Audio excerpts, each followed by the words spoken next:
I'm 51 years old, I'm a two-time cancer survivor. And for me, wanting to look and feel 10 years younger has nothing to do with vanity, it's all about vitality. Because what I've learned, both personally and through years of watching women age very differently, is this. Women who look younger are usually more vital, they are healthier, they have more energy, they move better, they recover faster. Youth shows up in your face, yes, but it also shows up in your posture, your eyes, your skin quality, your confidence, and your presence. This video is not about tricks, it's not about filters or pretending we are 25. It's about building a life and a body that ages well. So today I'm sharing the 10 things I do to look and feel 10 years younger after 40, not hacks, systems.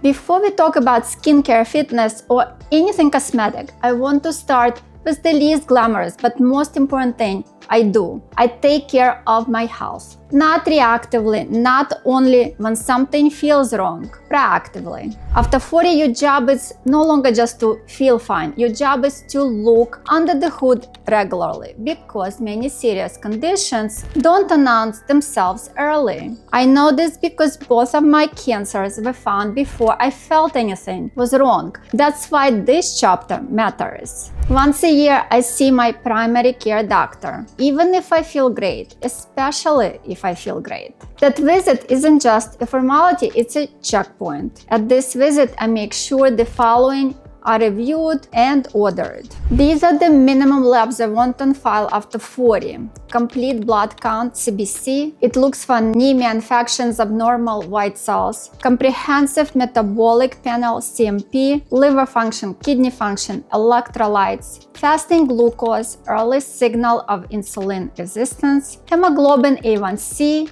Your 3 months blood sugar average, one of the most important aging markers. Lipid panel, total cholesterol, LDL, HDL, triglycerides. I don't panic over one number, I watch trends over time. Because metabolic health shows up in your skin, energy, weight, and brain long before it shows up as disease. If you're over 40, especially with family history, I also pay attention to blood pressure, resting heart rate, waist circumference, yes, it matters. Depending on risk, many doctors will also discuss hsCRP, inflammation marker, ApoB or lipoprotein for deeper cholesterol risk. Heart disease is still the #1 killer of women, and it often progresses quietly. After 40, thyroid issues are common and often missed. I make sure these are checked if symptoms exist. TSH, free T4, sometimes free T3, symptoms that justify testing. Fatigue, weight changes, hair thinning, cold sensitivity, brain fog. Thyroid health affects metabolism, skin, mood, and energy. I don't chase hormone numbers blindly, but I do stay informed. Depending on symptoms, discussions may include estradiol, progesterone, testosterone, FSH. Not to optimize for aesthetics, but to understand what's changing and why. Knowledge reduces fear. This is the part that saved my life. Breast cancer. Mammogram every year or per risk profile. Additional imaging if recommended. My DCIS was caught early. That changed everything. Colon cancer. Colonoscopy not optional, not negotiable. My malignant colon polyp was found before it became advanced cancer. Colon cancer is rising in younger people. Do not delay this test. Cervical cancer. Pap smear per current guidelines. HPV testing when indicated.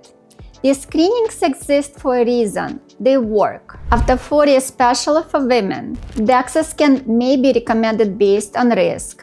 Bone loss is silent until it's severe. Strong bones support posture, mobility, and independence. Nothing makes someone look older faster than frailty. I also do annual full-body skin exam. Skin cancer is common, visible, and very treatable when caught early. Catching something early is prevention. Treating something late is survival. There is nothing vain about wanting to live longer and better. There is nothing dramatic about screenings. And there is nothing healthy about avoiding doctors out of fear. Health is the foundation of looking younger. Everything else in this video sits on top of it. Once your health is protected, then we can talk about the habits that quietly accelerate aging. Because what you do daily matters just as much as what you screen for yearly. I never smoked. That was a conscious decision early on, but alcohol I used to drink socially. One drink, sometimes two, dinner with friends, a glass of wine out. Very normal, very common. And then something shifted for me. Last year, over the entire year, I probably had 2 or 3 glasses of wine total. Not because I was trying to be perfect, not because I was following a trend, because I looked at the data and I looked at my own history. Both smoking and alcohol are proven carcinogens. That's not opinion, that's not wellness culture, that's science. Smoking increases the risk of lung cancer, cardiovascular disease, stroke, premature aging of skin and blood vessels. Alcohol increases the risk of breast cancer, colon cancer, liver disease, inflammation throughout the body, even at low to moderate levels. As a 2-time cancer survivor, I had to ask myself a very honest question. Is this adding anything meaningful to my life or just habit? We talk a lot about wrinkles and skin texture, but smoking and alcohol age you at a cellular level. They damage blood vessels, DNA repair mechanisms, collagen production, mitochondrial function. They show up as dull skin, loss of elasticity, puffiness, inflammation, fatigue, slower recovery. There is no skincare routine powerful enough to undo the damage. You cannot out serum daily inflammation. I'm not here to tell anyone what to do. I'm here to tell you what I do and why. For me, the trade-off stopped making sense. The short-term pleasure wasn't worth the long-term cost. And here's something important. If quitting or cutting back feels hard, that doesn't mean you're weak. It means your brain is doing what it's designed to do. Medical support exists for a reason. Seeking help is a form of self-respect. Looking younger isn't about adding more products. It's often about removing what quietly harms you. When inflammation goes down, everything improves. Skin clarity, energy, sleep, recovery, mood. This is not about restriction. It's about alignment. Once I removed the things that aged me from the inside, I could finally focus on what actually restores vitality. And that starts with how we care for ourselves daily, not occasionally.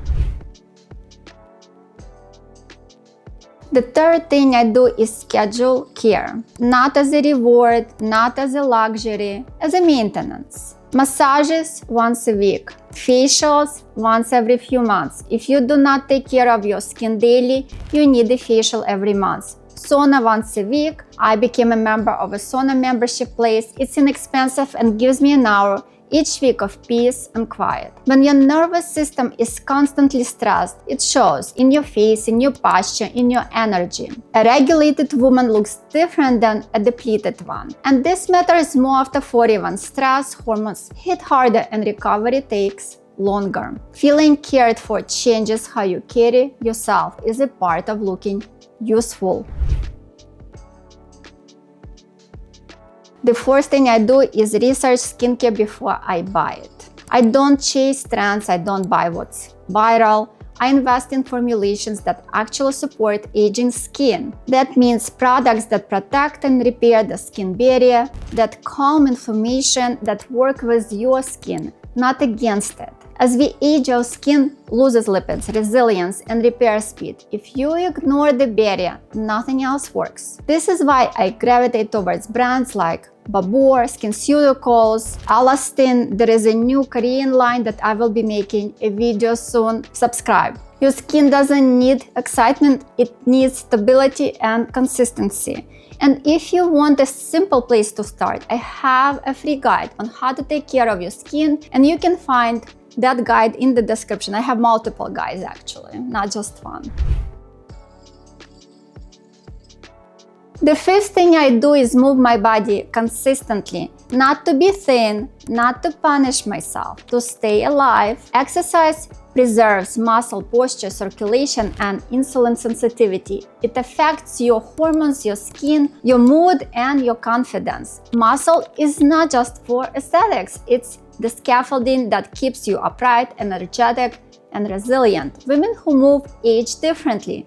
They walk differently, they stand differently, they show up differently. This isn't about intensity, it's about continuity. And if you need structure, I have a free strength training guide designed specifically for women over 40 who want results without burnout. The sixth thing I do is eat to nourish, not to restrict. Protein is non-negotiable for aging well, so are vegetables. Protein supports muscle, skin healing, and immune function. Vegetables provide micronutrients and help reduce inflammation. Most women over 40 are under-eating protein, and under-eating makes women look fragile, not youthful. You cannot glow on deprivation. This is why I created my high protein guide and monthly protein meals membership, because planning this every day is exhausting and most women don't need more willpower, they need systems. When nourishment is consistent, everything improves: energy, skin recovery, mood. The seventh thing I do is optional: medical aesthetic treatments. Not because anyone has to, not because aging is a problem, but because when done thoughtfully, treatments can support skin quality and collagen. I want to be clear, procedures should support vitality, not chase perfection. No treatment replaces sleep, nutrition, or movement, but in combination they can enhance what you're already doing. If you choose to do them, choose quality and moderation. And we will talk more about different procedures on this channel, so subscribe to not miss out. The eighth thing I do is protect my relationships. Connections is visible, loneliness is visible too. Strong social ties improve longevity, immune function, and mental health. Laughter relaxes the nervous system. Belongings changes how you age. Women who feel connected carry themselves differently, and that difference reads as youth. Joy is one of the most underrated anti-aging tools we have. The ninth thing I do is allow myself pleasure. Not irresponsibly, not to impress anyone, but if the basics are covered, I'll let myself enjoy things. A bag, jewelry, art, something meaningful to me. Women who allow themselves joy carry themselves differently. They take up space differently. Looking younger isn't just biology, it's permission. The 10th thing I do is step away. Travel. Take breaks, change scenery. Rest restores creativity. Perspective keeps you young. A life that feels expensive ages slower than a life that feels managed. A woman who is fully alive almost always looks younger than her age. Looking 10 years younger isn't about turning back the clock, it's about building a life that doesn't wear you down. Health, movement, nourishment, connection, joy, consistency. These are systems, not shortcuts. And I want to end with something I'm genuinely considering. I'm thinking about creating a free, closed club for women over 40. A space where we can talk openly about looking younger, aging well, health, skin strength, energy, mindset, and everything in between. No judgment, no extremes, no hype. Just real conversations about what actually works. If I get 100 women interested across my social platforms, I'll create it. Write "I'm in the comments if you want to join the club. So if this video resonated with you, let me know. Comment, message me, raise your hand. And if you want to start now, I've linked my protein guide, strength training guide, and skincare guides below. Most of them are free, practical, and designed to support this exact philosophy. This isn't about vanity, it's about vitality, and you deserve both. Until next time.